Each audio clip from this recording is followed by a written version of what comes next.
So, quick question from chat. What do these guys use to capture the PSP video? I believe in Stray's case, he's using an actual console, PSP, and is probably using an output cable, either composite or component, into a capture card. And I believe Starcrawl is using an emulator.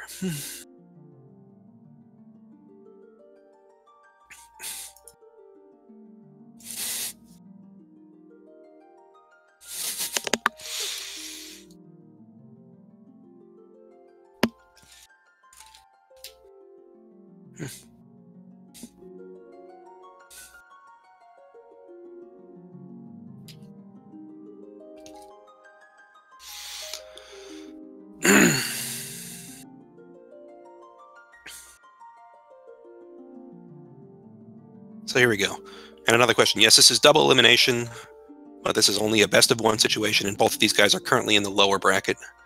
So they will, whoever loses today will unfortunately be eliminated from the tournament, but the winner will be moving on to the next round of the lower bracket.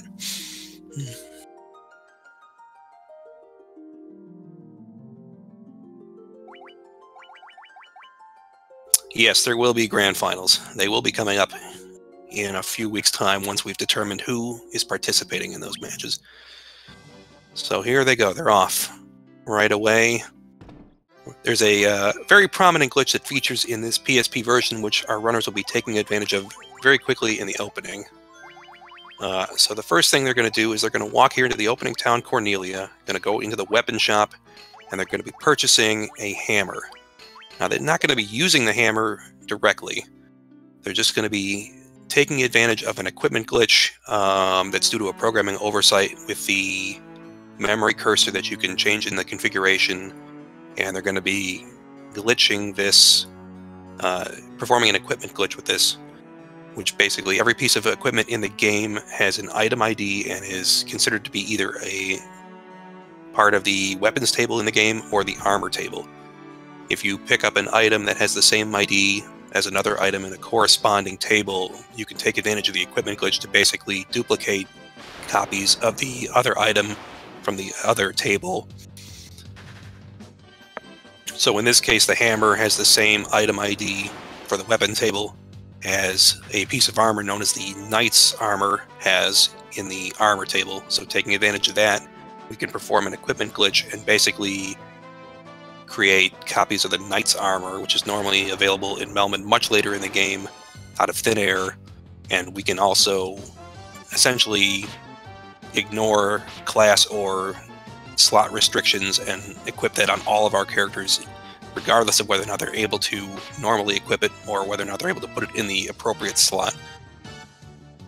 So the early going is basically we buy the hammer, glitch a knight's armor for each of our characters, which gives them a huge amount of defense and allows them to essentially ignore enemy attacks. Because as you can see on Starcrawl and Stray's side, they're taking almost minimal damage from enemy attacks in the early going.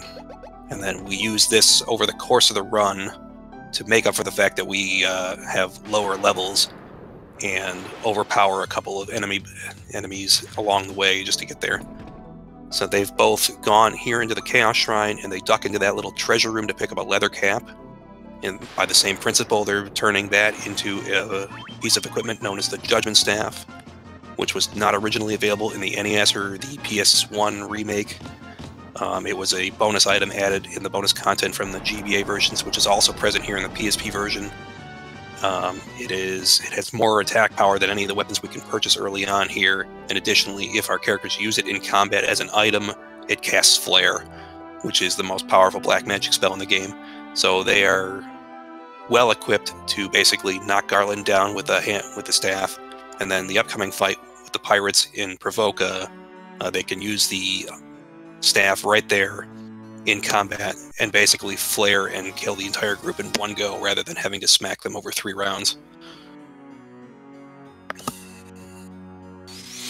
So the characters are overpowered. I mean, our characters take advantage of this equipment to basically to allow them to skip leveling for the early part of the game, but they're still very vulnerable to a couple of specific fights and enemies that use status effects or instant kills on us.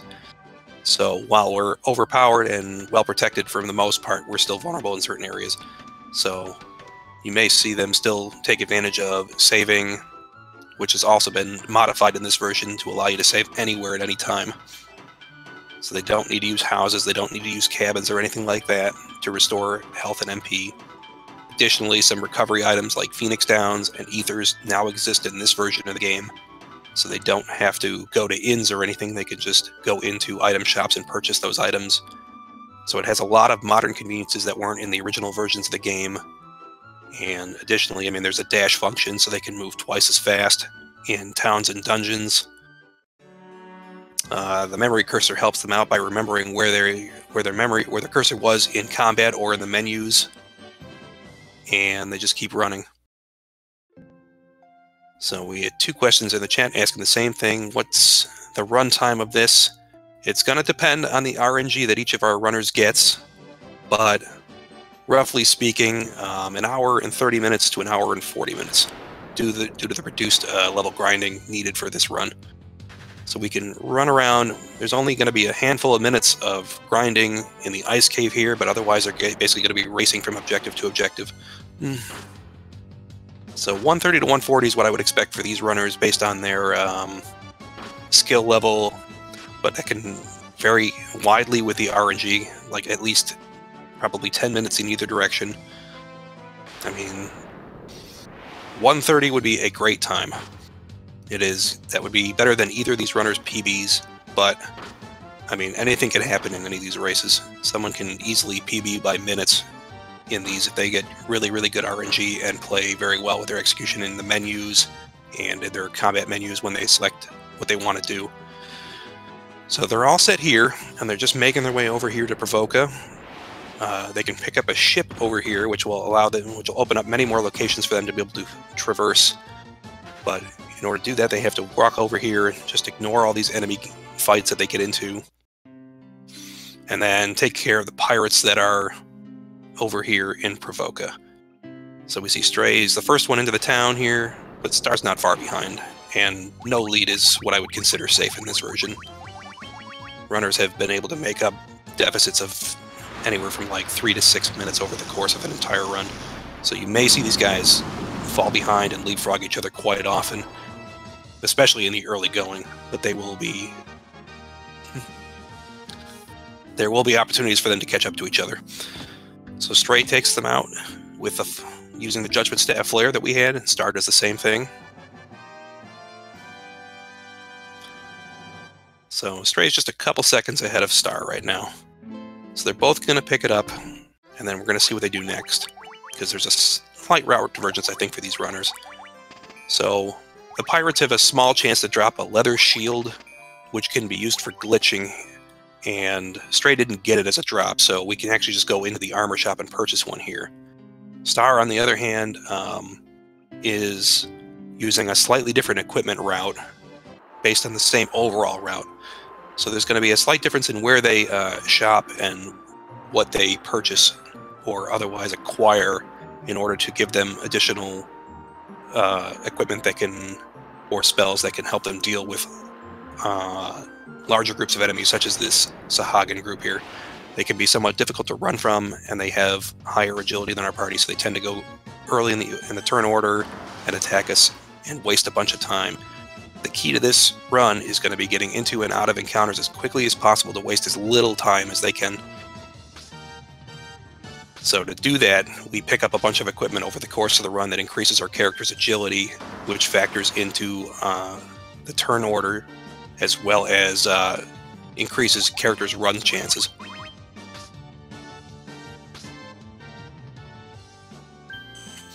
Would we know if someone set their emulator to 105? I might not particularly know, as I am a frequent runner of the console version of this game, but I'm sure other emulator players may be familiar with that or notice something like that.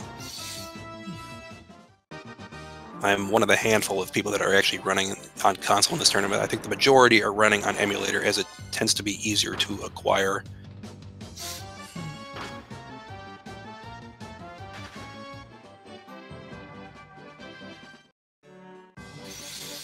So they're both just still running away from anything because they don't need the experience from any of these encounters in the early going.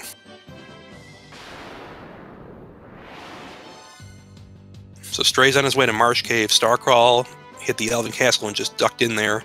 The advantage of doing that is it resets the encounter threat level that raises with every step you take on the overworld. So ducking in there resets his chances to getting into encounter to the lowest value possible, and then he can just quickly exit the town or the castle and then continue on. So it's a small time loss compared to just straight up running, but it reduces your chances of getting an encounter. And every encounter takes a minimum of 5 or 6 seconds in the best case of scenarios. So avoiding them where possible is generally recommended.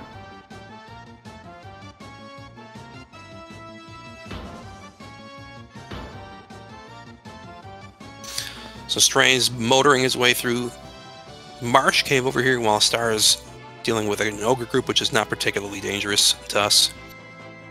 Star's all the way on the 3rd basement floor now. He's just going down to the treasure room where he gets to pick up the crown in a treasure chest. On the tile in front of it, there are a group of Pisco Demon enemies that will automatically attack him every time they step on that tile. Anywhere from 2 to 4 can spawn, and in spite of the fact that we have the Knight's Armor giving us a lot of defense, these guys still really hurt and are fully capable of blasting our party members for a lot of damage. So the easiest way to take care of them is, again, with the Judgment Staff, which will do more than the 82 HP I think they have in this early going. Star's getting a quick preemptive attack here. The nice thing about a preemptive attack is that you have a guaranteed opportunity to run, and your first chance to run will be successful. So Stray's got the crown, and he's got nothing else he needs to get here, so he's just going to walk out the way he came in. In the early going, there's just a lot of backtracking as we go through dungeons, because we don't have a quick way to exit, and there's no built-in teleporters or anything like that. Star is approaching the Pisco Demon fights here, and he's also taking a save. It's probably not necessary, but can't hurt to do. It takes only a second or two to do. And it also protects him if he gets like a really, really poor encounter in the run-up to Western Keep from here on. In the early going, you're not going to see your runners do too many saves, as the early going is not particularly dangerous until we start to get to the Earth Cave or so.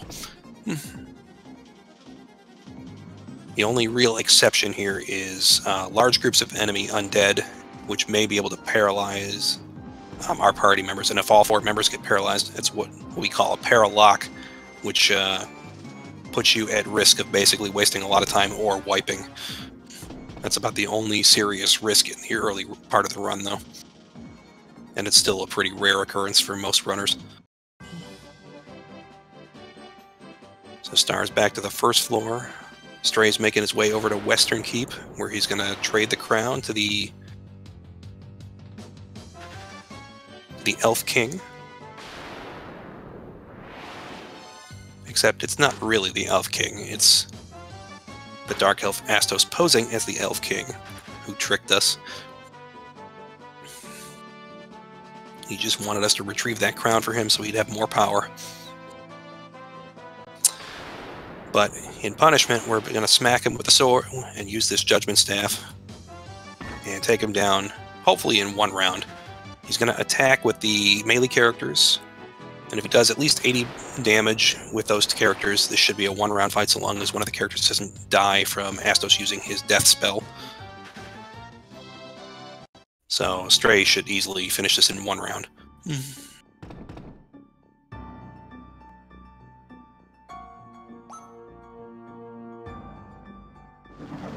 No problems on his side. Now it's Star's turn. We'll see what happens on Star's side.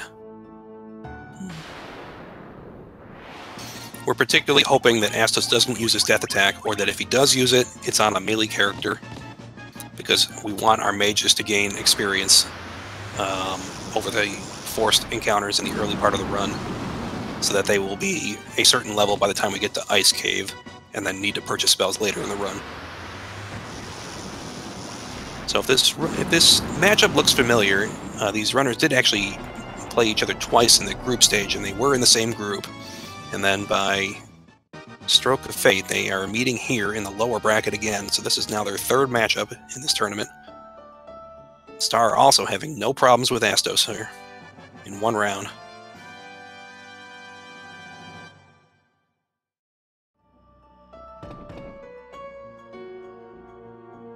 So Stray, just now that he has the Crystal Eye as a reward for defeating Astos, and we have to take that over to the Witch Matoya. That's kind of a long walk and a sail to get back to her cave, which was closer to the start of where we started the game. So Stray's going to work his way over there, and he's actually going to duck in there for an encounter reset.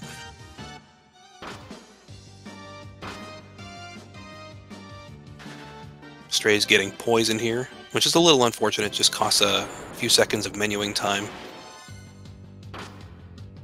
But using, when we did the original glitch with the Knight's Armor, we actually glitched an extra copy of it on one of our characters and then took that off and sold it. And that afforded our character, each of these guys, enough money to be able to purchase all the antidotes, ethers, and Phoenix Downs they should need throughout the run. In Starcrawl's case, he actually delayed his shopping to Provoca and picked up ethers, as they are also available there, but they're not available in Cordelia at the very beginning. They will be using slightly different routes. They're both going to be taking advantage of a powerful weapon known as the Lust Dagger, which gives a huge amount of agility, and they're going to be putting it on their mages, but they're not going to be getting that until after they've taken care of Lich later in the run. But the advantage of that is that it gives them a huge agility boost, which allows them to quickly deal with large enemy groups or to run away from otherwise from runnable groups. And here we see a little divergence here. Star's actually going to purchase spells instead. Stray is not going to be doing that. Stray is going to be picking up a couple of pieces of equipment that can be glitched into items that he can use as spells in combat. The same set of spells that Star is actually just purchasing directly for his Black Mage. So there's a slight difference in their equipment setups and where they're purchasing some stuff, but their routes are roughly equivalent in terms of their potential. There might be a little bit less menuing in Starcrawl's route, but otherwise they're very, very similar.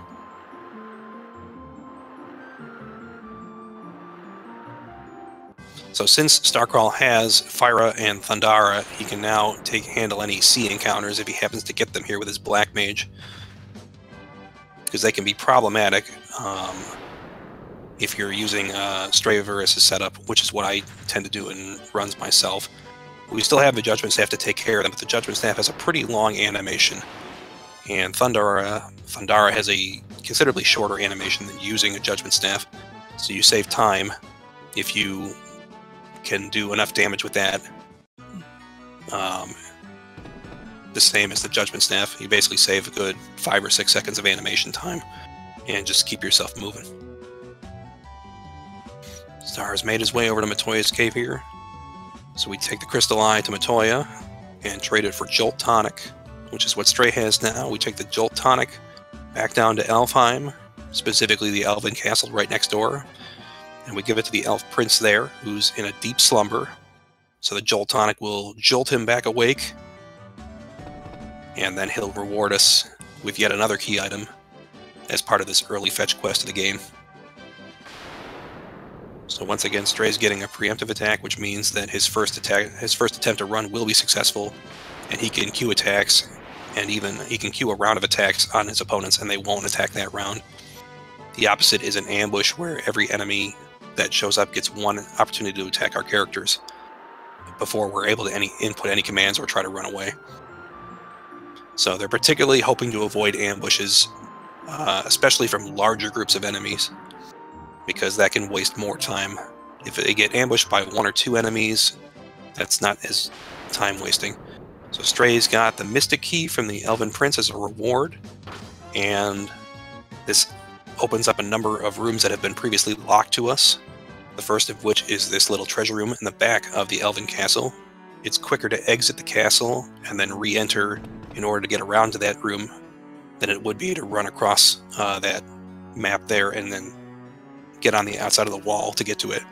So once we get here, they're going to be picking up 1 or 2 items. In Stray's case, he's going to pick up the Mithril Hammer from that first chest there, and he's going to be using it to glitch this piece of equipment known as a Thief's Armlet, and he's going to be putting 3 copies on each of his character via the equipment glitch. So that's normally a piece of armor that would only be equipped on the glove slot for a couple of character classes, but we're glitching it onto the gloves, the armor and the helmet slot for each of our characters. But we're also specifically not putting it on the shield slot. We could equip it on all 4 equipment armor slots if we wanted to, but if you put it on the shield slot and then one of your characters happens to block in combat, there is no blocking animation associated with the black garb, or I'm sorry, the Thief's Armlet, and that will basically hard lock the game if the character tries to block an attack. So throughout this run, especially in the early going, they won't be equipping anything on the shield slot, as that way there's no risk of a hard lock. So Starcrawl did one additional thing while he was there. There's another chest there with a piece of equipment called the Bronze Gloves, and he turned that into a weapon called the Sage's Staff, which grants 15 points of intelligence, which is a huge boost early on in the game, and will aid his mages in doing more damage with their spells. So the advantage of doing what Starcrawl is doing is that he can basically, when he encounters Pisco Demons, if he encounters Pisco Demons in the Earth Cave a little bit later on, his mage will have enough damage to be able to use Thundara to take them down in one go. Without that intelligence boost from the Sage's Staff, that wouldn't be possible normally. So if Stray gets in, you will see Stray use the Judgment Staff instead, which has a considerably longer animation to kill them. But Stray is the first one that got into Cornelia and picked up the Nitro Powder that was in the treasure room previously blocked by the Mystic Key. And additionally, Stray probably also picked up a Mithril Knife that was in one of the other treasure room there. He can glitch that into a piece of armor known as the Black Robe, which can be used to cast Blizzara later on.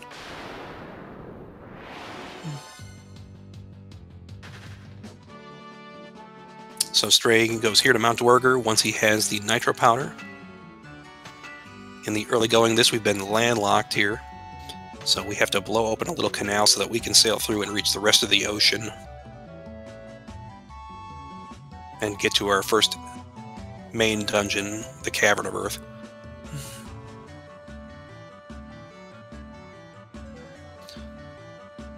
Now, we don't see it actually happen here, but we assume that many dwarven lives are lost as a result of just, willy-nilly blowing up a canal in the middle of nowhere in a tunnel. So, I mean, they may look fine now, but, press F to remember those dwarves. Because I don't think you're going to see them again.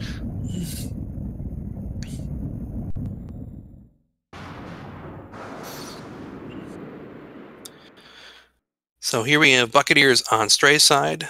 One of the nicer sea encounters that we can have right now, because they're pretty easy to run from. But now that we have the Thief's Armlet on each of our characters, it's a piece of armor that didn't exist in the original game. It was added in the GBA version of the game as a bonus content item. The advantage of that is it has even more armor evasion, it has less weight, and it has, most significantly, 5 points of agility for each copy that you have equipped here. Now Stray is detoured here into Melmond and picked up the most powerful weapon that is in this version of the game, called the Barbarian Sword, that is only in the PSP version of the game. It's a reward normally from beating the Crenodia super boss in the most powerful form of that in the PSP exclusive bonus dungeon called the Labyrinth of Time. But thankfully we don't have to do that in this version. There is a piece of equipment we can purchase in Melmond that happens to correspond to the same item ID, and using that we can glitch that and put that on our characters, including our thief, who normally would not be able to equip that. The only characters that should be able to equip that, I believe, are the warrior, and if we had one, a red mage. But we can actually put it on all of our characters if we want to. We will only be putting it, for these guys, on their melee characters. As the mages, if we need to be using them in combat, we'll be using any of the items or spells that we've been picking up earlier to deal with larger enemy groups. So you can see Starcrawl picking up the steel gloves here to do that. And additionally, he's selling the knight's armors now that we've put Thief's Armlet on our characters. We don't need the knight's armors anymore, and they sell for a lot of money. So he won't be selling any more in need of money at this point. So Starcrawl's difference here is he's going to have 2 Sage Staff on his mages, and Stray is going to have 2 Judgment Staff on his mages. Otherwise, their equipment is basically the same at this point.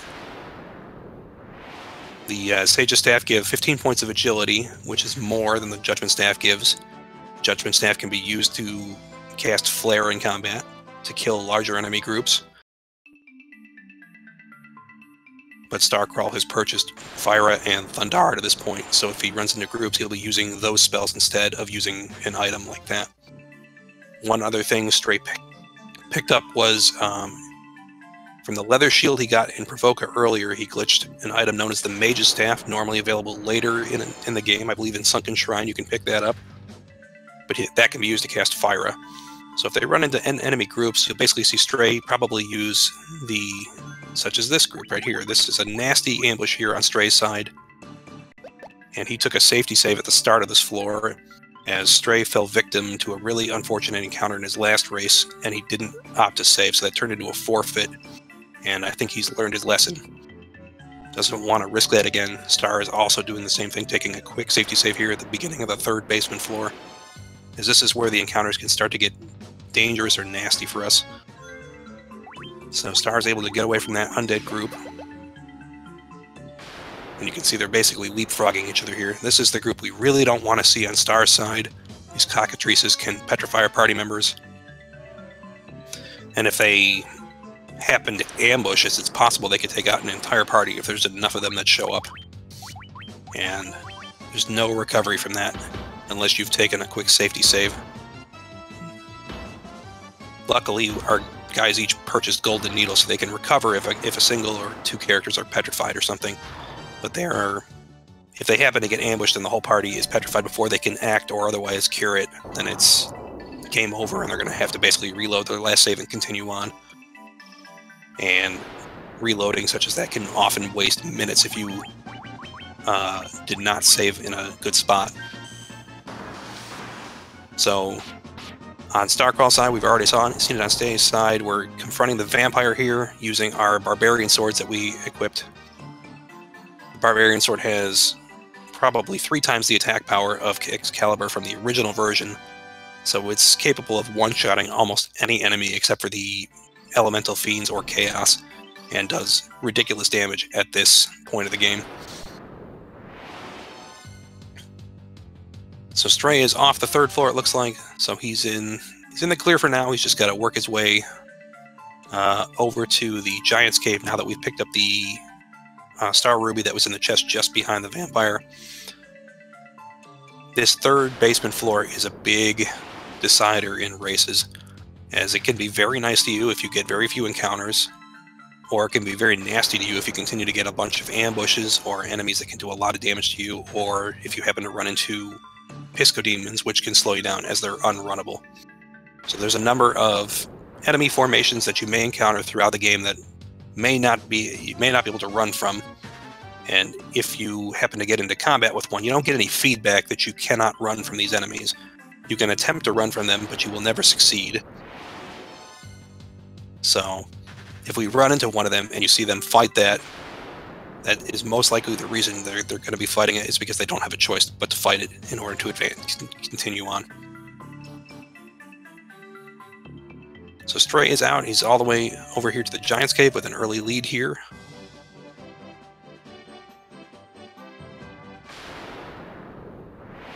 Star's not even a minute behind, it doesn't look like, so this is by no means a safe lead for either runner. Star is perfectly capable of making up this time if he gets just fewer encounters than Stray over this little stretch here where they're trying to get over to the Sage's Cave.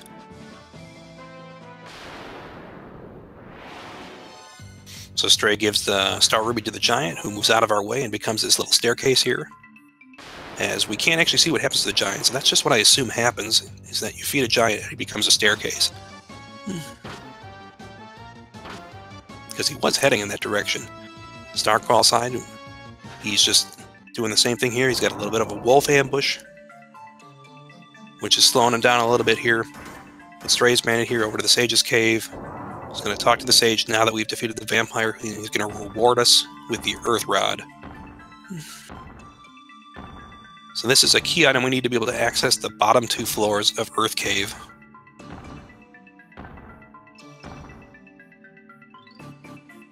If we had tried to go there earlier, we would have just found a little slab blocking our way, and we wouldn't have been able to go any farther. So that's why we turned around and started heading this direction towards the giant and the sages and the sage Sada.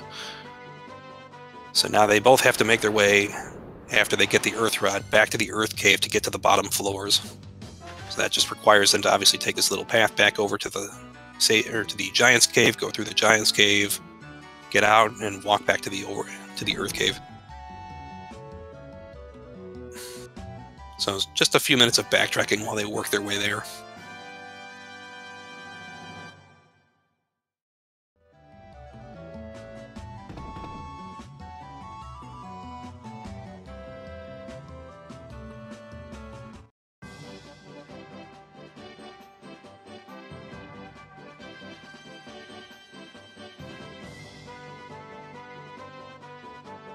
So Stray had a pretty good run back to the Cavern of Earth, and now he's here for his second trip.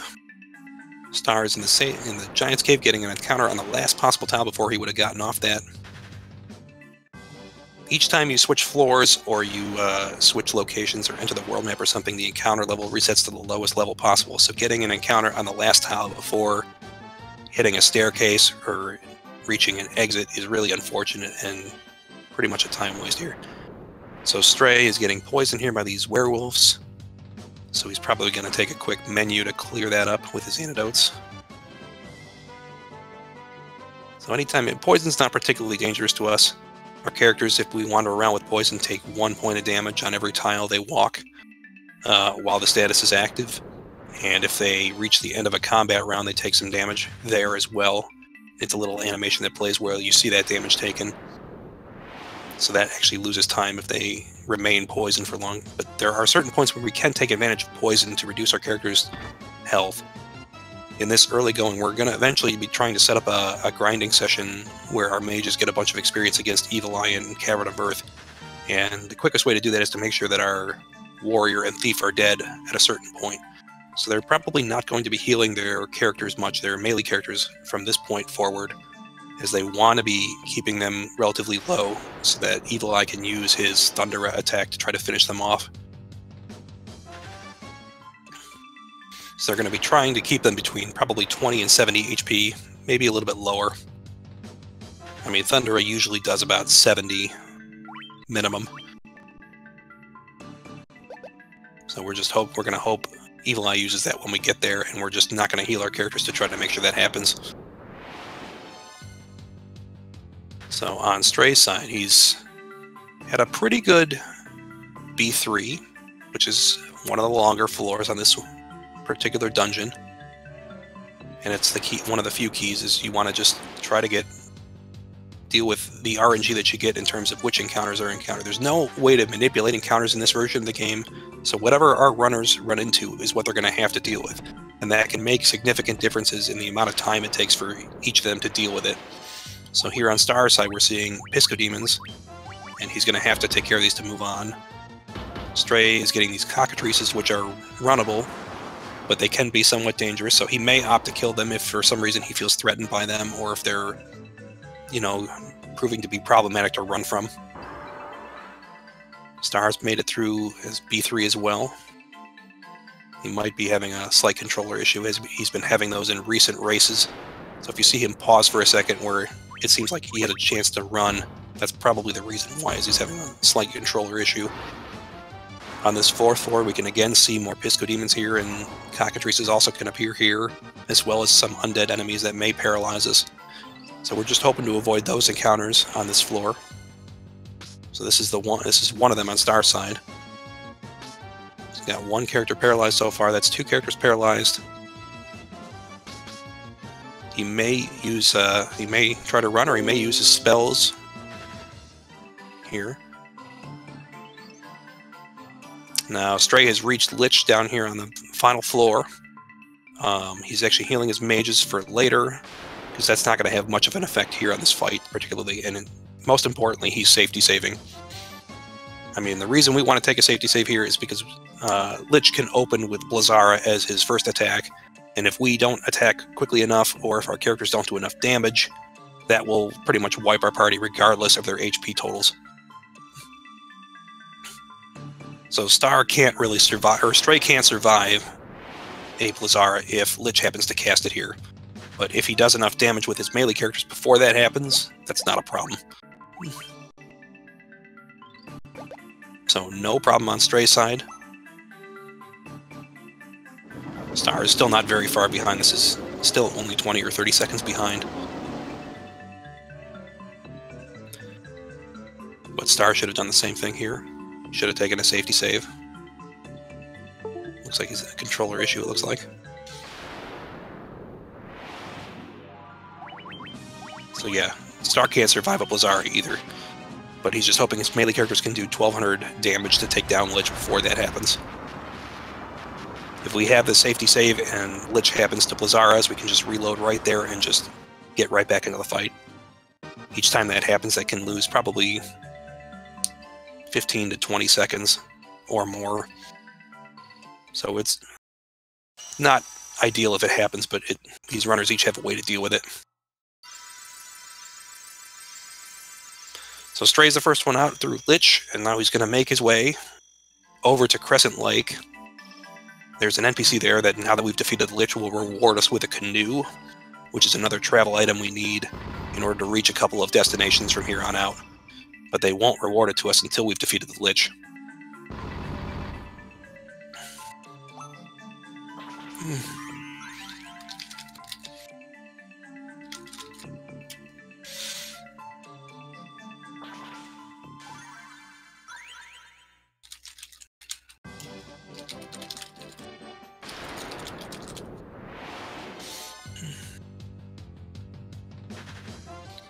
Alright, so they just have to walk back here to their ship, and if you're wondering why Stray didn't park it a little bit closer to where he wants to, it's because you can't really park your ship where you want to in this game.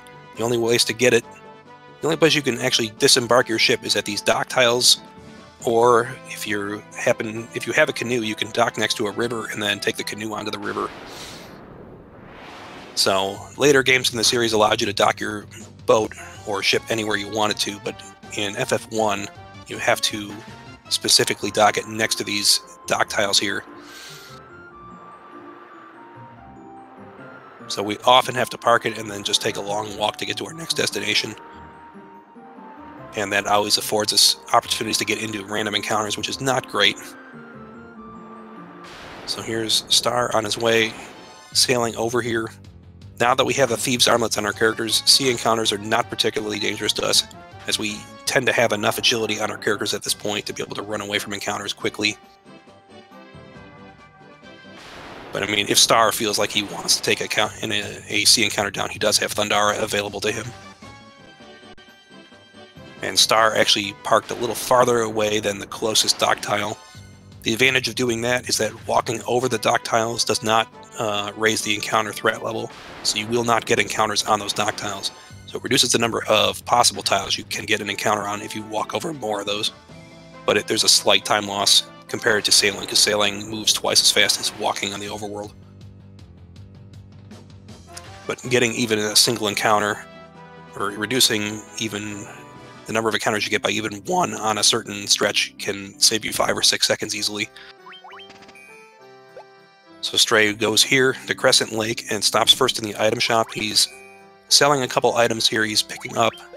He's gaining money by selling the Knight's Armors, and he's setting up his equipment so that he can purchase ethers here, and that these pieces of equipment he picks up can go in specific slots, and glitch a couple of things in specific spots for him in his menu order. So they've walked into the armor shop and purchased a mithril gloves to be glitched into a lust dagger, which is a key item from this point forward in the route. And then they walked into the armor shop and purchased a mithril axe, which can be glitched into the black garb that you see them putting on here earlier. Additionally, Stray should have a mithril knife that he picked up earlier, and he can turn that into a black robe and then put black garbs back in his character so that the robe goes into his inventory. That will let him cast Blizzara later. Star won't have access to that until he purchases Blizzara later on. But they're going to put basically 3 black garbs on the Thief, the White Mage, and the Black Mage, and then they're going to put a Lust Dagger on each of the mages. So the advantage of this is the Black Garb gives 10 points of agility for every copy that's equipped, and the Lust Dagger gives 20 points of agility.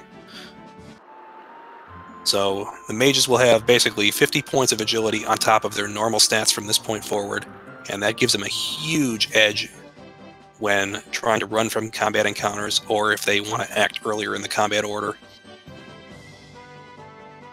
We don't put the Black Garb on the warrior because one quirk of the glitch is that the character that glitches the item has to be glitching it onto other characters.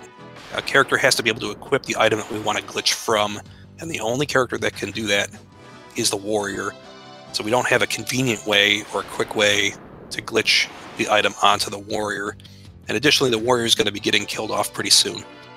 So he's going to be a little under-geared compared to the other characters, but he's not going to be as important as them in terms of getting experience or performing anything from this point forward.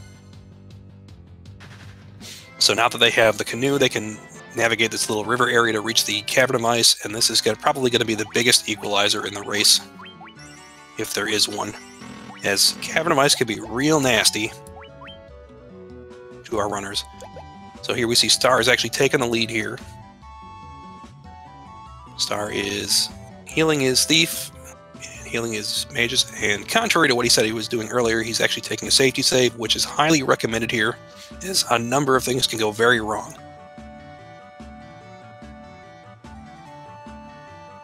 So as much as Star claims he hates this game, it's currently giving him the lead, and he's giving it some respect with taking a quick safety save here. And he had a very good path through the first 2 floors of Cavern of Ice.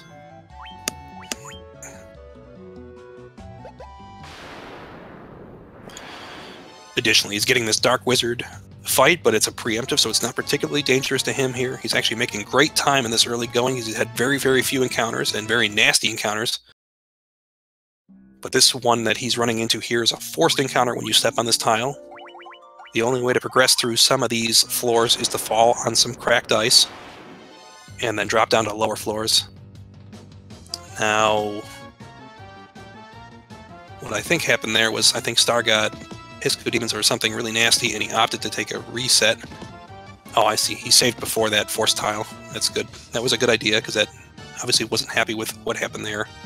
He's probably going to do the same thing here, I'm going to guess.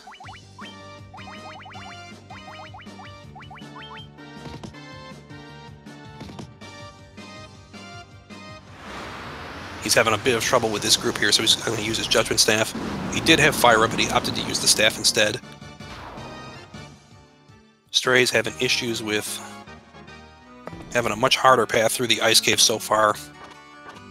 That Mind Flare paralyzed a couple of his party members, so he just had to work through that. Star opted to walk back and forth on these little glistening tiles here, which does some damage kind of similar to poison, and there's no risk of encounters on them.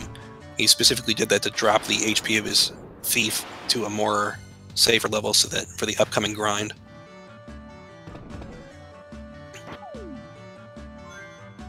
So here, Star has arrived at the Evil Eye grinding spot here, next to the Leva Stone.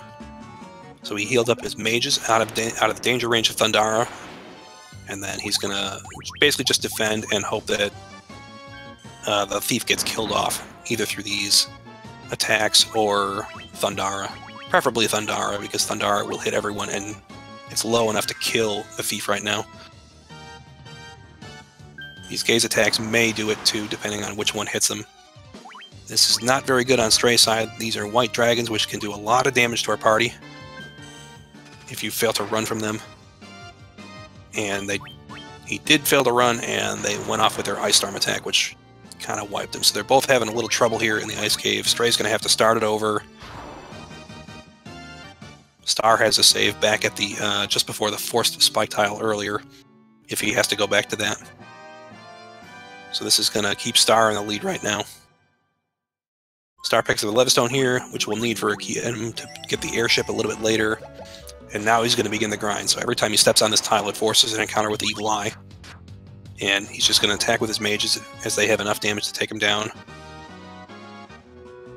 The goal here is he's trying to get the mages either to level 17 or level 18, so that by the end of Citadel of Trials or Mount Gulg, they can be level 19, which is enough to purchase all the spells they will need from this point forward.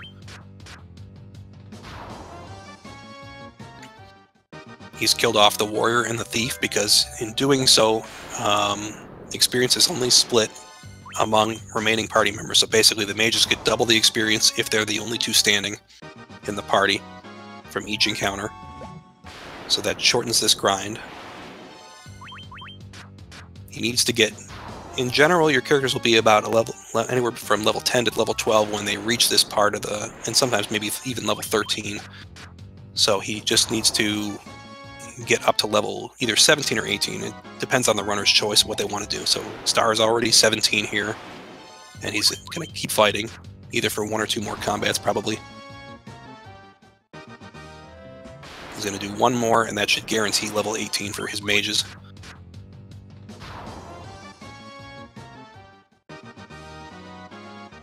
And we'll see what he does here. So yeah, he's all set with the experience on his mages and the grinding.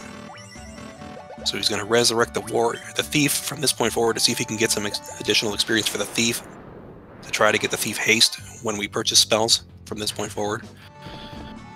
So he's going to finish up the Ice Cave here. He's going to go Class Change. Then he's going to go do Mount Gulg, and then he's probably going to be shopping after that. And the hope is that his party is level 19 by the time he shops. So Stray is having a little trouble with this group over here of undead. That can be somewhat difficult to run from.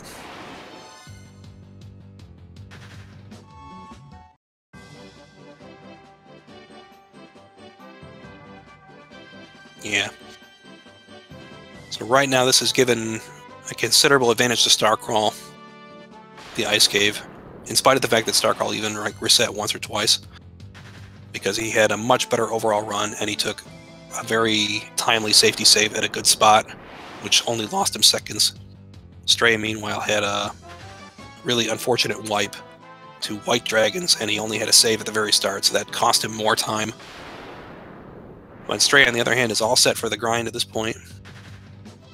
So he's just going to grind from this point forward to get his mages up to 17 or 18.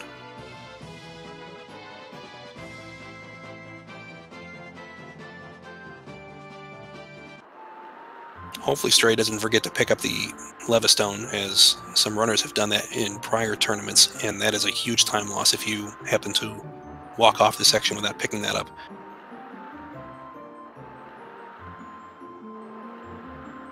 Star overshot the location for getting to the airship a little bit, but he caught himself and backtracked. So we have to park next to this desert here and take the Levistone over here, and the airship is buried in the desert here. Once we have the Levistone, we can raise it and then take advantage of it. The big advantage of that is that the airship moves 4 times faster than your normal movement speed on the overworld, and there's no risk of enemy encounters while you're there. The only downside is there's sometimes limited parking spots for the airship, and they can still be quite a ways away from where we actually want to go. So in spite of that, we can get around quickly, but sometimes we still have to park and walk to the destination we want to go next.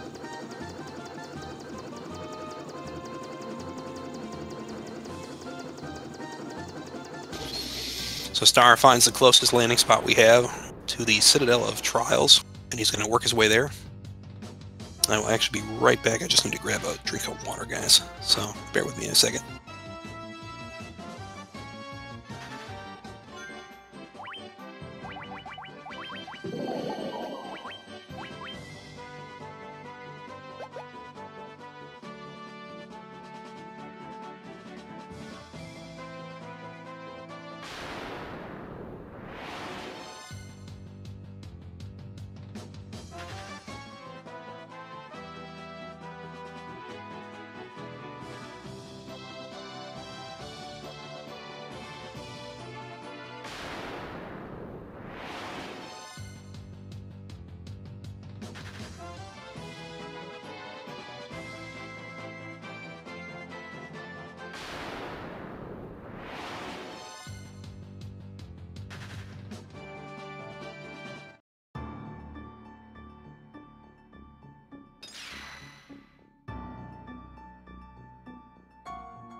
And I'm back. So Stray is all set with the Ice Cave.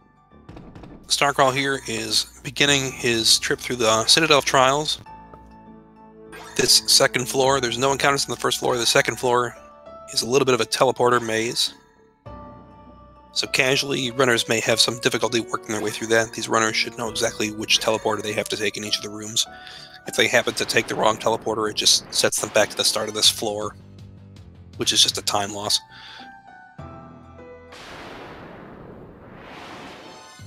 Star trying to run from a dragon zombie encounter here that was randomly encountered, and that can't do that. So he's going to be forced to attack and kill this thing.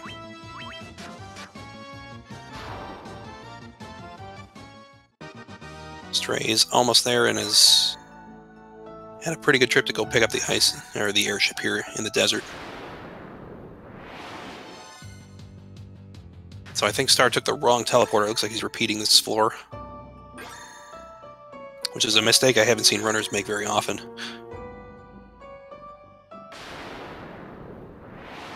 That's a slight time loss here. These Minotaur zombies are also unrunnable, so he's going to have to take care of these. In general, they just go down to our melee attacks, though, so...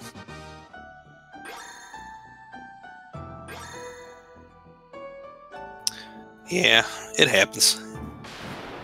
People make mistakes in this run. It's common to make at least one mistake in this run, in terms of either routing or just making a dumb mistake. It's very possible for players to brain fart and just forget what they're doing here. Now, Stray is encountering a sandworm here, which could be dangerous if he gets ambushed or is unable to run from it. Luckily for him, he was able to run from it. Its earthquake attack is capable of one-shotting our party members right now, which is very dangerous. So some runners may take a quick safety save there just to mitigate the risk of that. It's not a very common occurrence, but anything can happen in a race. You don't want to leave it to chance if you don't have to. So Star made his way through the floor again and made it to the third floor now. He's going to have to basically just walk around to get to the chest at the very end of this floor. But the first thing he's doing is he's detouring to pick up this little healing rod, or the healing staff that's in this chest up here. And then when he steps on this tile, it forces an encounter with nightmares. If you pick up that chest, you're going to have to basically step on this tile twice and encounter them twice. They can be sometimes difficult to run from with the equipment we have, as it may not be high enough, or it may not have enough agility for our characters to be able to run away from them effectively. So we often, in spite of the fact that they're runnable, it's often faster to just attack them. Stray trying to run from a Minotaur zombie, which is kind of the same mistake that Starcrawl made earlier. He can't run from them, so he's going to have to deal with them once he figures it out.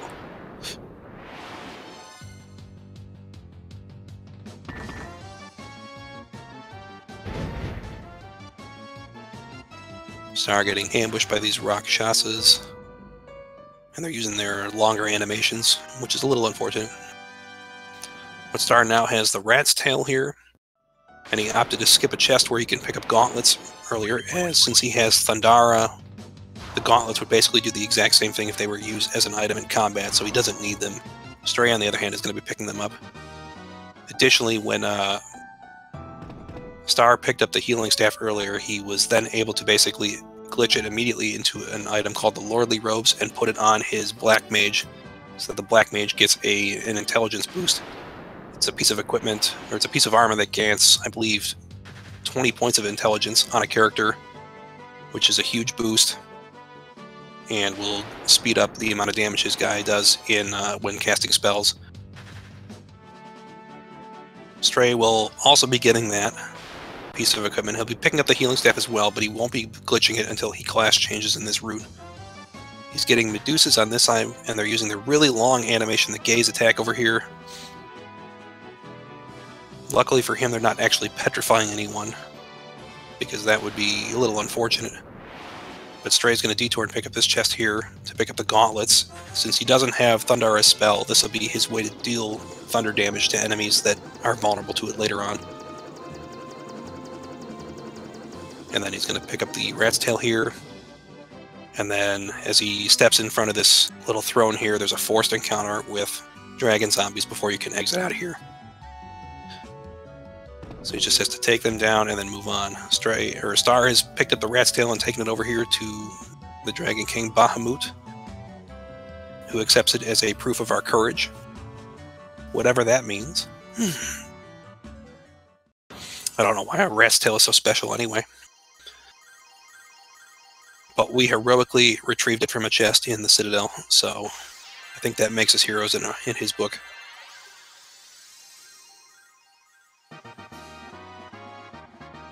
So now that Star has class changed, his mages are able to access some spells we couldn't get access to earlier. In particular, Healara and Teleport are going to be the most important spells we pick up for our mages from this point forward.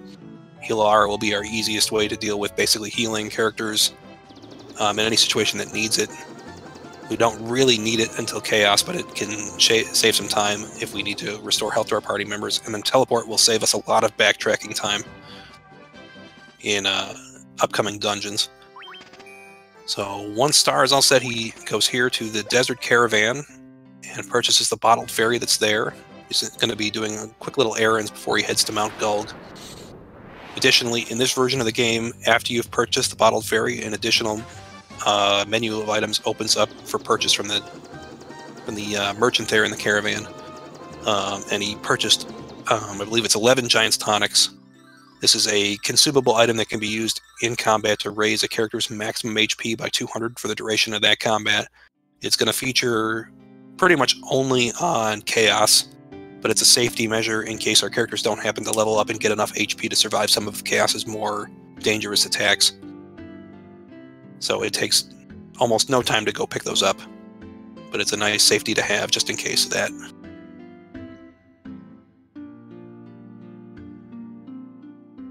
So Stray has glitched the Lordly Ropes onto his White Mage.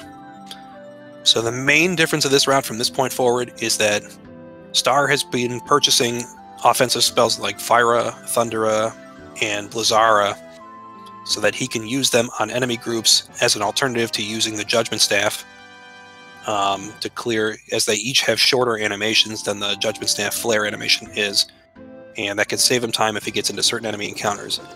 On Stray's side, instead he's going to be instead of using spells, he's going to be using items he's glitched earlier. So he's going to be using Mage's Staff, a Black Robe, or Gauntlets to cast the same spells in combat.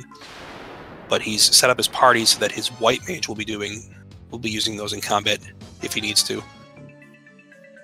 Stray looks to be a little confused on his money situation. I'm not really sure what happened there. But he basically ran out of money, although I don't think he needs money from this point forward, so he's probably okay. But he had less than he expected to have, so I'm not sure what happened there.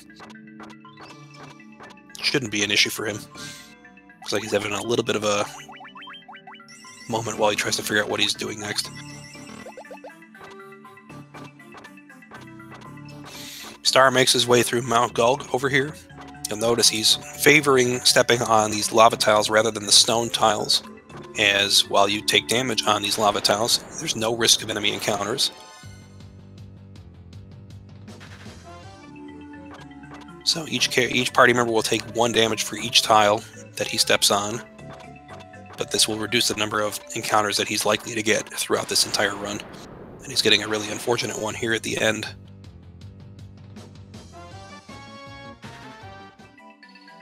But he's on the final floor. This is easily the quickest of the 4 crystal dungeons that we have to do. And here he's going to resurrect his warrior as he's all set experience-wise on his characters. So we resurrect the warrior at this point and then continue on. Stray, meanwhile, has picked up the Oxyel after he took the bottled ferry over here to Gaia.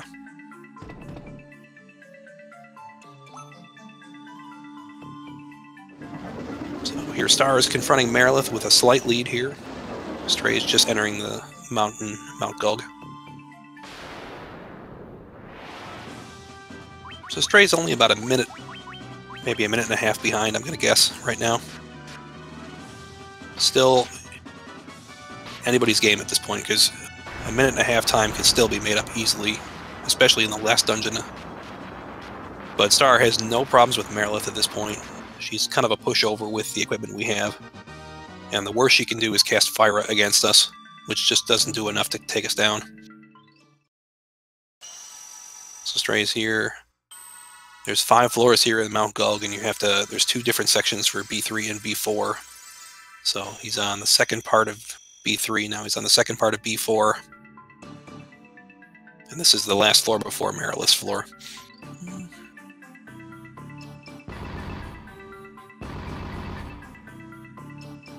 So Starcrawl is actually watching a short little cutscene that plays in the GBA and PSP versions. When you defeat each of the...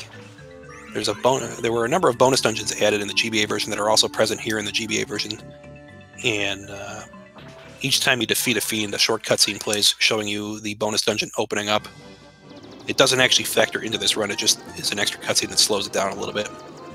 So it's a nice little moment to take a breather if you need one. Star's first destination here after defeating Marilith is to go pick up the remaining spells he's going to need. He's going to stop here first in Elfheim. That's true. The iOS version also does have the same content. The Android version does not have the bonus dungeons to my knowledge, though, which is unfortunate. So Star picked up Haste and Blizzara for his Black Mage, and I didn't see if his Thief also got it, but if his Thief had enough levels, his Thief could have purchased Haste. Over here in Melman, he's going to be picking up Healar for his White Mage, and then Teleport for the Black Mage. That's all the spells we need from this point forward.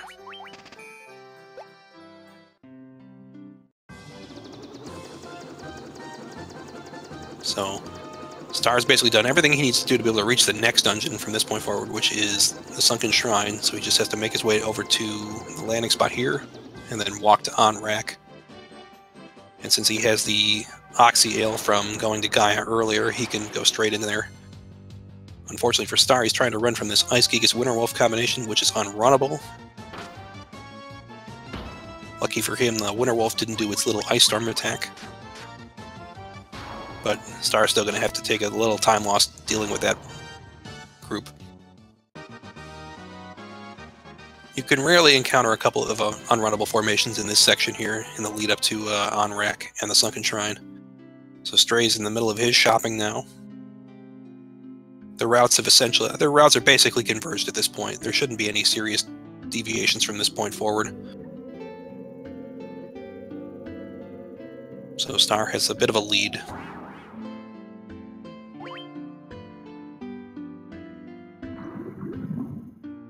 So Star's making his way into Sunken Shrine. That little entrance cutscene plays and is skippable in this version. And then Star's going to start making his way through the Sunken Shrine here. So you actually begin on the third floor of Sunken Shrine, and you have two primary objectives here. We have to go first to the top floor to pick up the Rosetta Stone, which we're going to need to be able to get access to the next crystal dungeon after this one. So we have to go up 2 floors to get to that. It's sitting in a chest on the 5th floor here. Star is encountering a group of ghosts which are unrunnable, but he's got Fire Spell which they're invulnerable to, so he can take care of them very quickly. Additionally, if he sees groups of Sahagan enemies, or if he sees water elementals, those are also unrunnable. Speaking of unrunnable, we've got a Hellhound Ogre Mage encounter on Stray's side, which is unrunnable. Let's see if he recognizes this.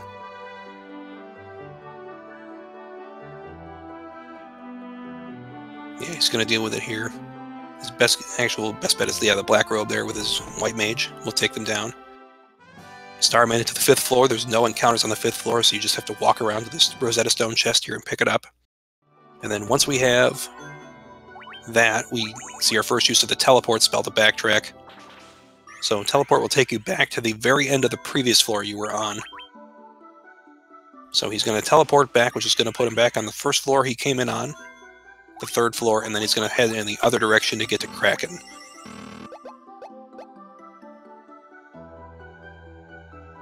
And he also ethered up his mages at that point because he hadn't done it in a while, just to make sure they had enough MP for any spells they need to cast from this point.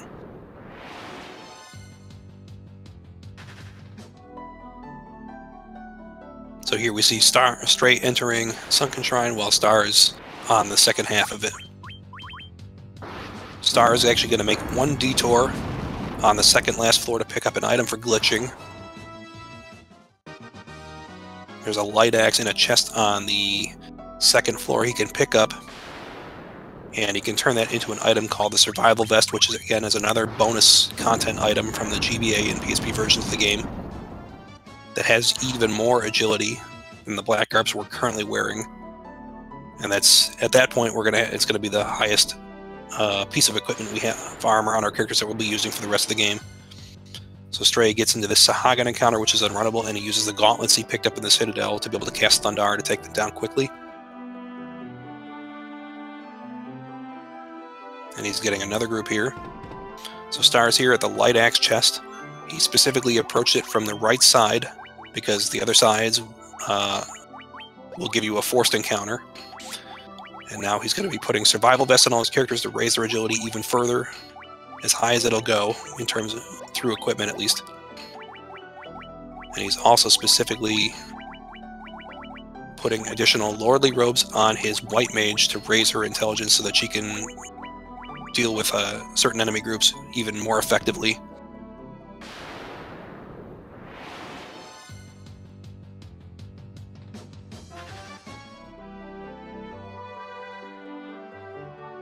And then Star enters the final floor here of Sunken Shrine while Stray's making his way back.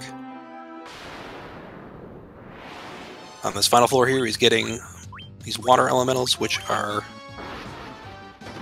unrunnable here. And thanks to him putting on multiple Lordly Robes, he can actually take care of them using the Lazara spell he picked up earlier. If Stray runs into that, Stray may either opt to attack it with his weapons, or may use the black robe if he picked that he had from earlier. Getting 2 water elemental encounters is very unlucky for Star, because this is the only unrunnable we can see on this floor. But Stray, meanwhile, is getting his own set of unrunnables with Ghosts and Sahagin groups. So they're both getting trolled a little bit with the encounters that they're getting here. Star is the first to reach Kraken over here. Unlike the NES version, Kraken is a bit of a pushover in this version. It has, especially in this encounter, he has nothing dangerous for us. We have more than enough defense to mitigate any of his attacks, and the only particularly dangerous spell he uses is Blind, which doesn't do anything to our characters. So he's hoping for a 1-round combat here. He's actually going to attack with the Lust Daggers on his mages just to ensure, in case his melee characters happen to low roll on that, but they didn't do that. So it turns into a 1-round combat. Stray is fighting a Water Naga Water Elemental combo that is actually runnable. I'm not sure if he's aware of it.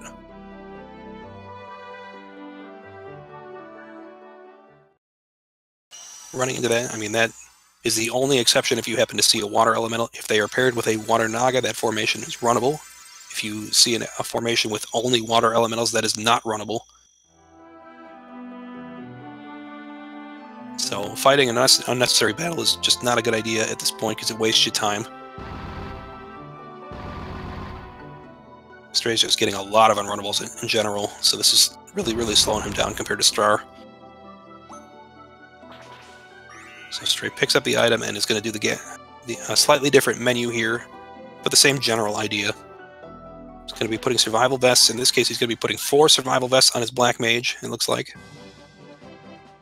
Now, I mentioned earlier on that we don't put pieces of equipment usually on the shield slot, as it can risk a hard lock, but some pieces of equipment have been discovered to be safe in order to equip on that slot, as they actually happen to call a specific blocking animation, even if it doesn't really seem to match up correctly.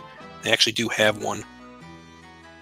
So in this case, he's putting 4 Survival Vests on his Black Mage to make sure that he has the highest agility and is the most likely to go earliest in combat for running or dealing with enemies.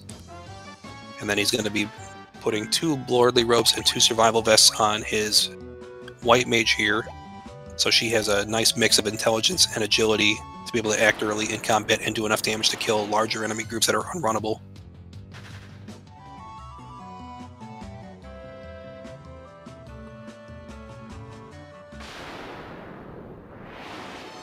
Stray just double checking what he's doing here and then healing up.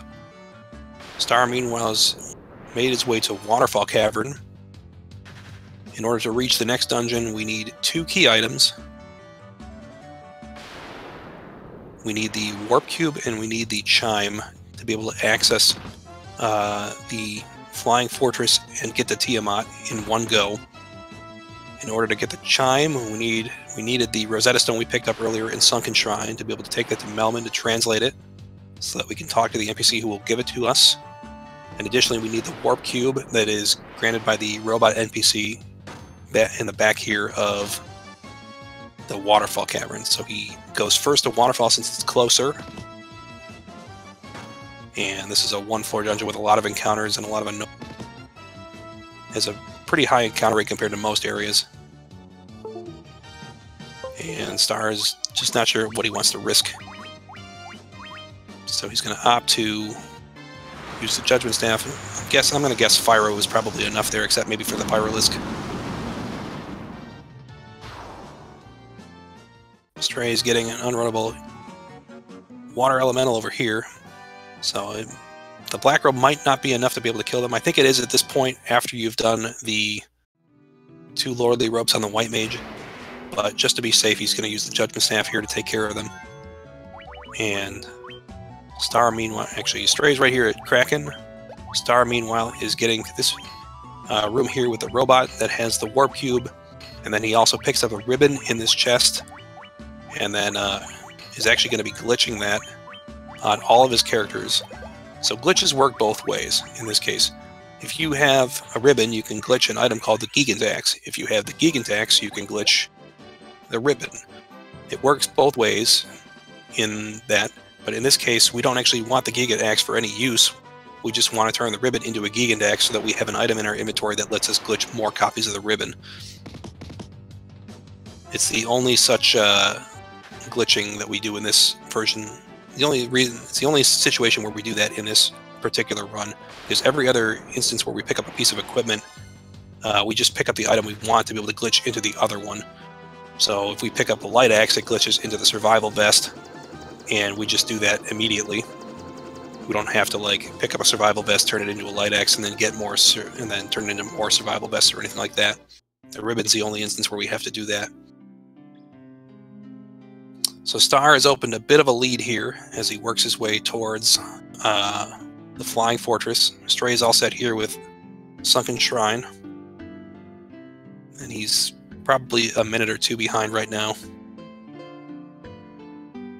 He's going to probably need some help in terms of RNG from Starcrawl's side in order to catch up, I think. Or he's going to need a significantly better Chaos Shrine than Star's going to get at the very end. But we'll see what they can do, because this is still not a safe lead for Starcrawl. No lead is safe entering the Chaos Shrine. Just got to be very careful there. So Star took the Rosetta Stone over to Melmond to the NPC Dr. Un to translate it. Once he does that, he can go here to Lufenia and talk to the NPC to pick up the chime. But again, this is not a very... Lufenia doesn't have a very convenient landing spot for our airship, so we have to park a little ways away and then walk down there. And as we walk on this, we can get a bunch of encounters, especially with these Minotaur zombies that are unrunnable here. That's what he's hoping to avoid here, because they're the unrunnable that will waste the most time here. Stray is working his way through the Waterfall Cavern, trying to catch up a little time here, if he can.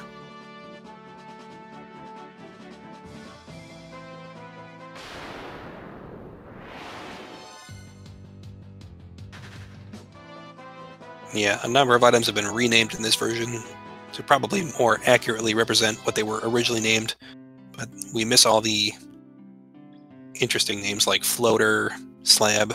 None of them really exist in this version. They all have more changed names. So Star is getting a little unfortunate here because Lufenia has some narrow corridors, and these NPCs are blocking him pretty badly right now. So it's just a straight time loss if this happens. There's not really anything you can do other than try to push them, and they may move out of your way.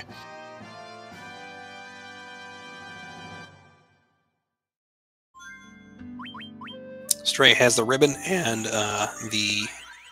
so he's going to glitch the ribbons onto his melee characters here. And yeah, there's no Zomball in this version either. They just call them Minotaur zombies. Yeah, some of the best names have been changed.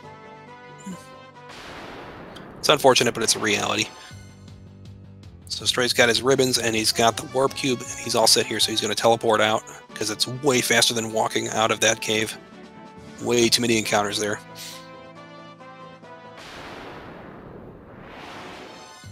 And Star is almost clear of the Minotaur zombies at this point. He shouldn't see any more from this point forward, at least in the...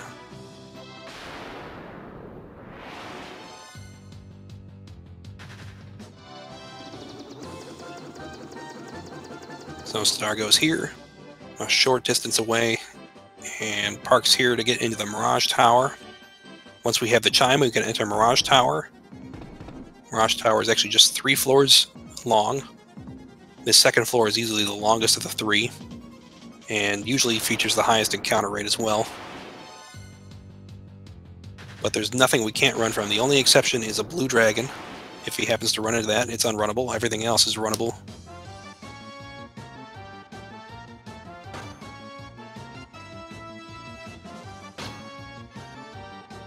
Stray's visiting Dr. Un over here in Melmond, translating the Rosetta Stone.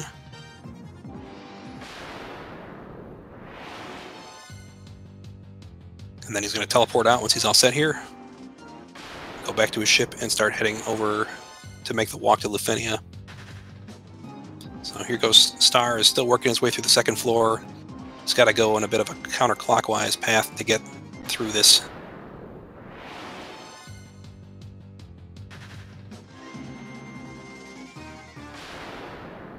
Star got an encounter on the very last tile before he got off that floor, which kind of sucks.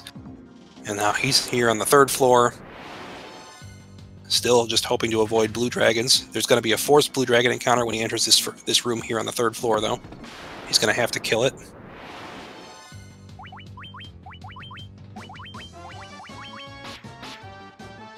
And then in the middle of this room is a teleporter, and once he has the warp cube, he can teleport to the start of the flying fortress here.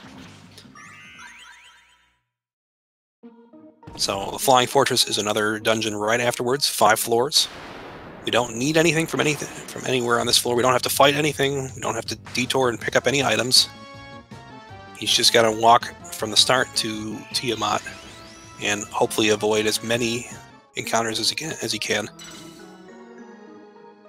So Stray is on the walk to Lufenia right now, getting Minotaur zombies, which are slowing him down and are reducing his chances to catch up to Starcrawl, which is not good here. So Starcrawl is now on the 4th floor here, which is the second last floor. If you're familiar with this from the original version of the game, it's actually an endless floor. You can walk endlessly in any direction, and the floor basically repeats itself. But if you basically if you go either 2 corridors over in either direction, left or right, and then 2 additional corridors up or down, you'll get to the teleporter to the next floor. Here on this 5th and final floor is Tiamat.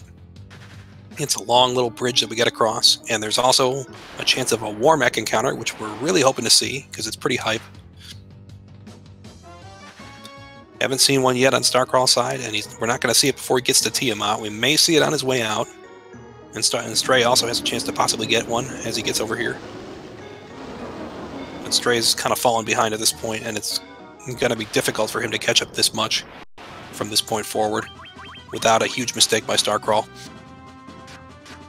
So Star's going to work on Tiamat. Tiamat has 2400 HP in this fight. It looks like he didn't quite get enough in round 1, so he's going to go round 2 and take him down. And lucky for him, Tiamat didn't use any of his AoE spells like Thunderbolt or anything. If he had happened to use that, it may have killed his mage, although his mage probably has enough to survive here. I mean, if his mage dies, then all he's got to do is resurrect his mage, but it necessitates him getting into a menu, which slows him down a little bit. Stray getting another sandworm here. Not quite as dangerous in this location as it was before the Citadel. But Stray's pretty much the whole Mirage Tower Flying Fortress dungeon behind Star at this point, which is a number of minutes. So barring any serious setbacks for Star, Star's going to be in good shape heading towards the end of the game.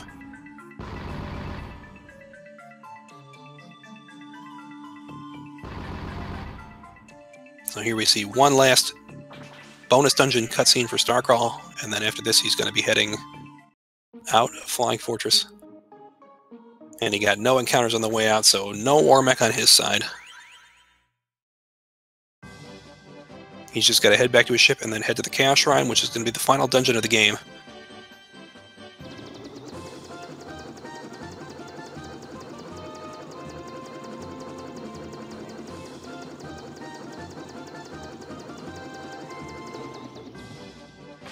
Star, of course, getting trolled by one last encounter of goblins right before getting into the Chaos Shrine. It's an annoyingly common occurrence.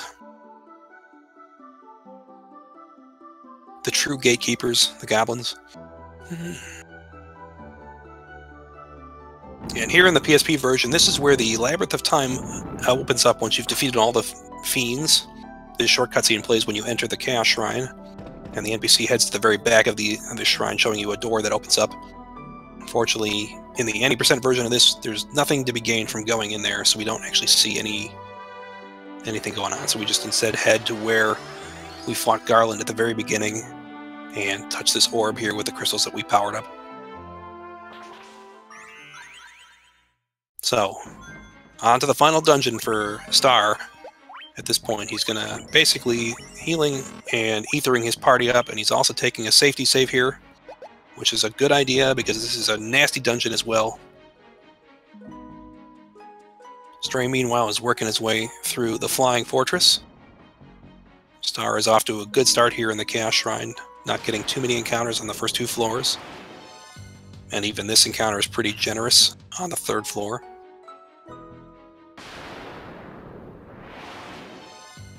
Yeah, this Dark Wizard Dark Fighter is also not particularly dangerous. The only thing Star is looking to avoid on this floor particularly are green dragons, which are unrunnable. And there they are. I mean, depending on the number that show up, Star can either attack them with his characters or he can use Blizzard to take them down. It's a runner's choice. And then he steps into Death Eye right here. So there's no Phantom in this version, it's called Death Eye. Death Eye is luckily for us a pushover in this version with the Barbarian Swords. And so Star is going to begin the second half of the Chaos Shrine, where he works his way down to the floors where we refight each of the fiends we defeated earlier. So he's got to go down to B1 to get to Lich's floor first. And first thing he encounters here is Vampire Lord's Dragon Zombies, which is actually a runnable combination. That's very good for him so far. He's having a very good Chaos Shrine. I mean, the spell is in the game, it's just not called Rub in this version. It's just called Death, I believe. It's either Death or Kill, because I know that they both exist in this game.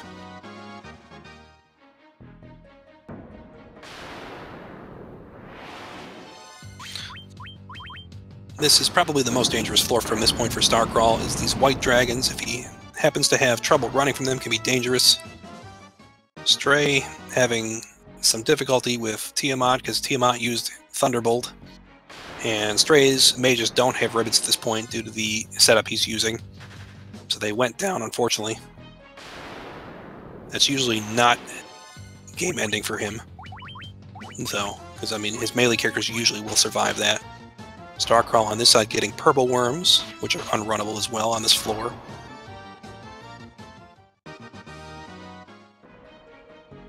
They have a lot of health, so it's usually easier to just melee attack them unless you get like a group of 4 of them, and then you can use a Judgment Staff to take them down. Stray has not seen a war mech yet. He has one last chance after this short cutscene plays out. Starcrawl getting an unrunnable Earth Elemental combination. So he's going to use Fire to take them down, since they're vulnerable to that. And his Black Mage has enough intelligence to make sure that does enough damage. On Stray's side, you may see him use the Judgment Staff rather than the Mage's Staff, as due to his equipment setup, it's kind of a damage roll whether or not Mage's Staff does enough to kill them in one go with the White Mage. Starcrawl, this is probably one of the worst encounters he wanted to avoid here. He's not particularly vulnerable to these Earth Medusas here, but when they use their gaze attack, they waste a lot of time. So it's just really annoying when you get into an encounter like that. He's getting another ambush here with Clay's Golem, Stone Golem. They're slowing him down, but he still has a pretty substantial lead.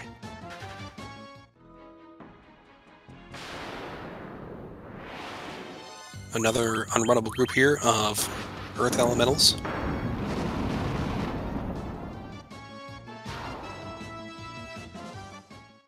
And Stray has made it here to the crystal with his 4 elemental crystals, and he's going to be starting the Chaos Shrine shortly.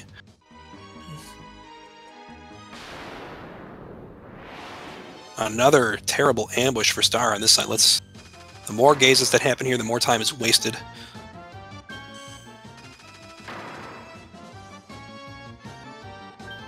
Yeah, this is basically just, you're sitting here waiting because there's nothing you can do about this. Gaze won't actually land on our characters because they have ribbons and they're protected from it. But they're all choosing to use Gaze, which just wastes time after time after time.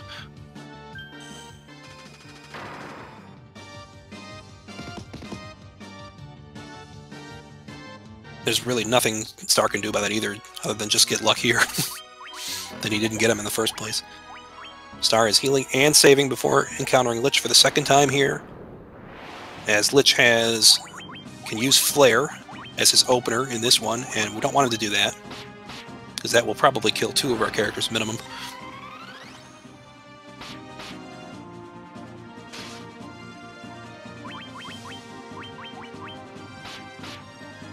Star's got to do 2,800 to take down Lich, preferably before Lich uses Flare, and that should be enough there.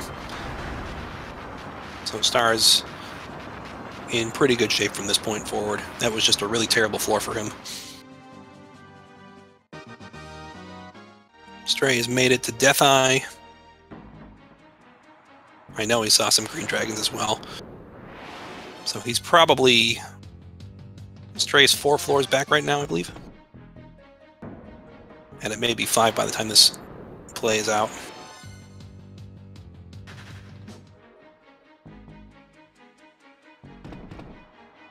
Star's on the Merilith floor now, which is actually a pretty short floor. Stray's starting his descent now towards Lich's floor first. And if he avoids a lot of unrunnable encounters, he could definitely make up some time here. I'm not sure it'll be enough, but he could try. Star is now confronting Merilith. She's got 3,200 on this refight, which usually takes 2 rounds. If you low roll, sometimes it might take 3 rounds.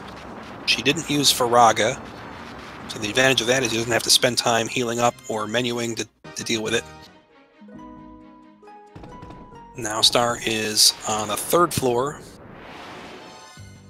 This is Kraken's floor. He's particularly hoping to avoid water elementals encounters on this floor, because they will be the slowest.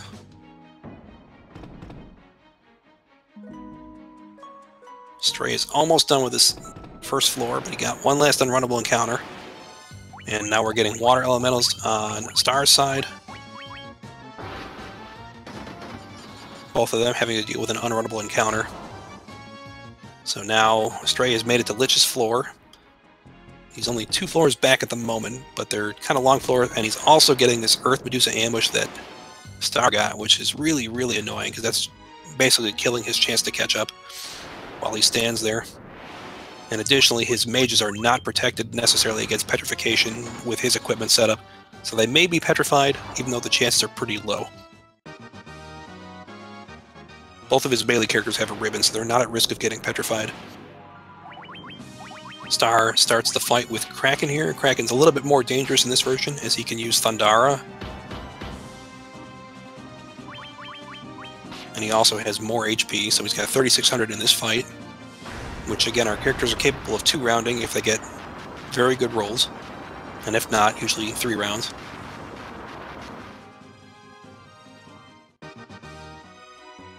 Star getting 1 last encounter before he gets off that floor. Stray's working his way over to Lich. He's getting closer, but not quite there yet. Star taking a quick heal before he encounters Tiamat on this shortest floor.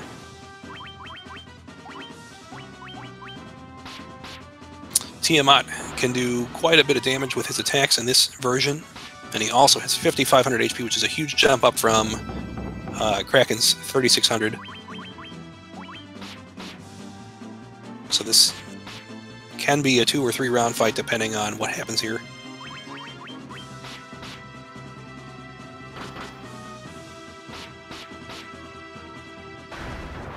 And he's all set with Tiamat here. Once again, Tiamat not using any of his nasty spells. So Star just has to get through the rest of this floor, and then he'll be on to Chaos's floor. No encounter, and there's no more encounters on this floor here. So Star is setting up for the final fight here. Let's see what he does here. What he's specifically doing is he's putting he will be putting another Barbarian Sword on his Mage, or he should be. He's also additionally making sure every character has a ribbon, and then he's also taking off any agility equipment items on his White Mage, so that she acts last in the combat order. We specifically want to set it up so that she acts last in the combat order and uses heal on every turn. If she goes out of order and Chaos happens to use some of his most powerful attacks, it can be a very dangerous situation for us. Stray's doing his best to try to catch up here, but he's getting a water elemental group over here. Now Star is going to be setting up this fight. This is, depending on how this plays out, this may be a 6 or 7 round fight with Chaos, but this can span a couple minutes time. Now his Thief looks to have enough HP from level ups, so he's probably not going to have to Giant's Tonic the Thief, but the Black Mage is a little bit low, so he may opt to use that on the opening round, just to make sure. And just a reminder, the Giant's Tonics, if you use it in combat, raise your character's maximum HP by 200 for the duration of the combat. So since the Black Mage is a little low on HP compared to the other characters, Star is opting to use a Giant's Tonic on him. His Thief got over 300 HP, though, which is usually a pretty safe value, so he didn't need to Giant's Tonic that. If he was under that, he could have optionally also done that. Stray is taking care of Kraken, while Star is working his way through round 2 of the fight. Chaos opened with Blaze, which is kind of a long animation, does a lot of damage. On the second round, Chaos opted to use a physical attack, which is easily the shortest of his attacks, but sometimes it can be dangerous if he happens to crit our characters. Right now he's not doing enough damage to take our characters down, and our Mage has more than enough intelligence and the setup to heal up any damage. So Star should be in pretty good shape from this point forward. Stray is one boss back, but he got thunderbolted again. But he gets through it, so. Star is pretty much in hold X to win mode at this point. He's got his setup that he wants, and Chaos is not doing anything particularly dangerous to him. Unfortunately, he's getting a Cyclone, which is just a long cast, which may actually kill his Thief. His Thief is probably at risk right here. We got an Iron Golem on Stray's side. We have not seen this very often in the tournament. This is a rare encounter here that is unrunnable. That could be really bad for Stray, though, if he doesn't realize it. This is a really rare encounter that I have not seen in a while.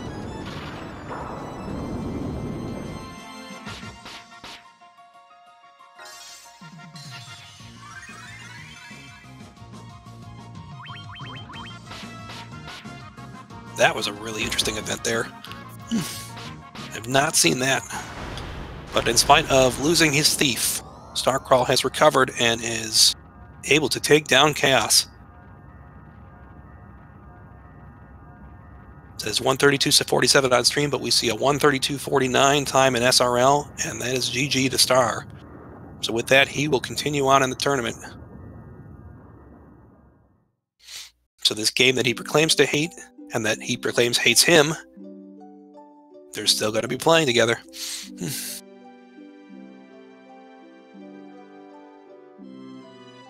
Stray, meanwhile, is just setting up for the final Chaos fight.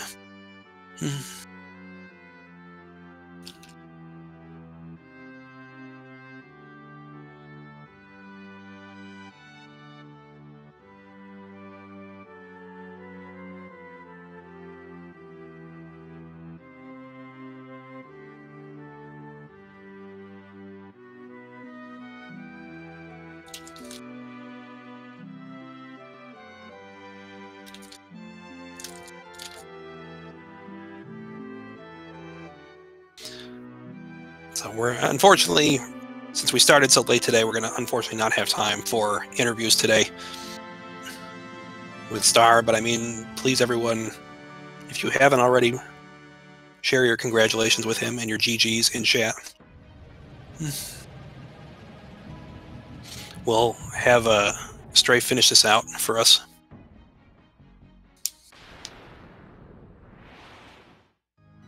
So Stray Steve actually has 360 HP, which is a lot, and is very safe for this fight.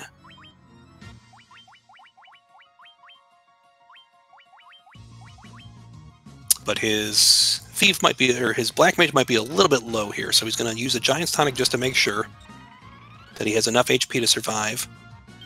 Blaze is not what you want to see for the opener, but he's got it. He's got enough HP to survive that, the Black Mage. Oh, but he didn't put a ribbon on his White Mage. That's a problem and a reset. He must have forgotten a ribbon on his White Mage.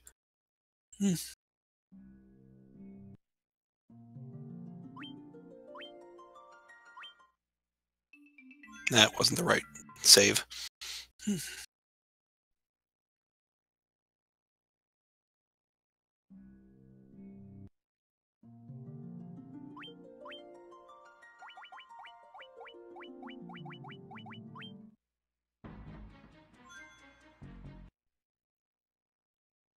Stray's trying to remember which save he took.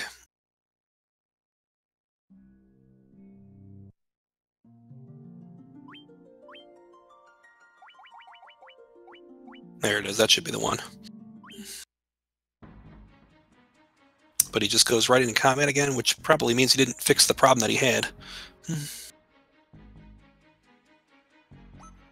So once again, that's could be problematic if Chaos opens with Blaze again.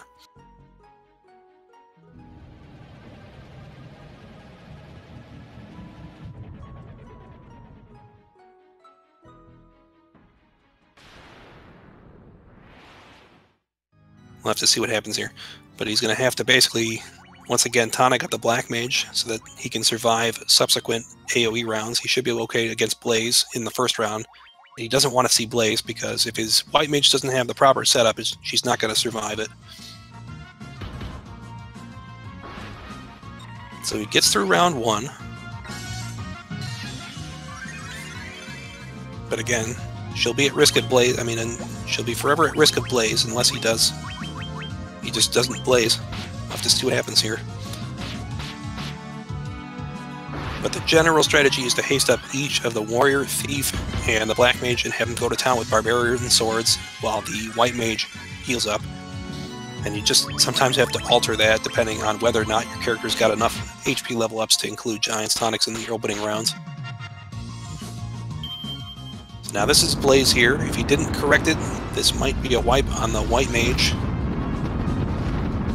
And he didn't fix it, so we're going to have to see what happens here.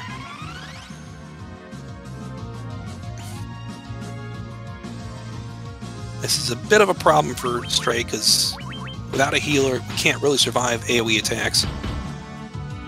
If he wants to go for it, he might get lucky, but he's going to have to get really lucky from this point forward.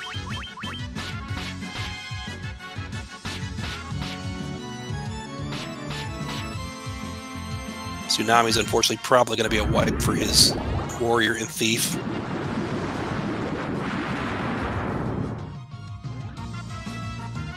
So Stray's kind of all in on this attempt to see what happens here, but it's not going to be enough.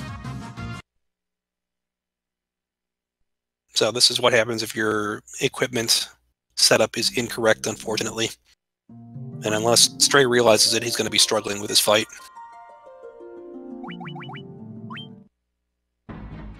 No, once again, he's not opting to fix it.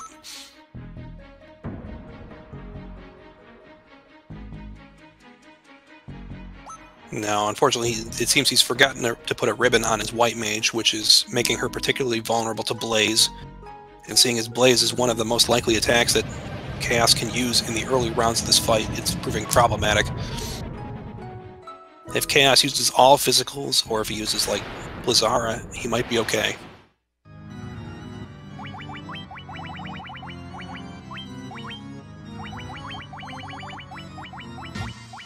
Or he could also use a tonic on his white mage, as that would raise her maximum HP and give her a chance to survive. So he's going to take that approach. He's going to try a Giant's Tonic on his white mage, and he's going to hope he doesn't blaze right on the opener, which is unfortunately probably going to be another white mage death.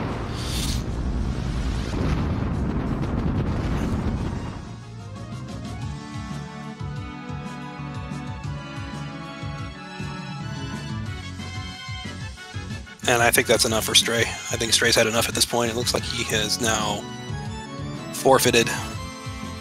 So that's an unfortunate ending for him for this run and for the tournament. But that is how it goes. So, I mean, Stray has had a very good run and has actually significantly improved throughout this tournament from when he started. So, I mean, I am very happy in having him in this tournament. Very happy to see him proceed as far as he did and play as well as he did in a couple of rounds, because he upset a couple of really higher players that had been running this for much longer. So, with that said, I think we're all set here for this race today. We're not going to have time for any interviews because I know we're running late since we started late today. So I just want to say thank you to Feasel and the Speed Gaming crew for hosting the run today. I want to say thank you to Star and Stray for giving us this run today, even if it didn't end as well as it wanted to for Stray. And then thank everybody else here that's tuned in today. I know there's a couple of other Speed Gaming things that are events that are going on right now that you could be watching, and you chose this one. So thanks for tuning in. If you guys haven't already, please give these channels a follow. And with that, I will say goodbye today, and we'll see you soon. There will be another FF1 race later tonight at 7 p.m. Eastern. If you guys want to tune in here, it'll be on one of these Speed Gaming channels. We're not sure which one yet. But until then, we'll see you guys soon. So take care.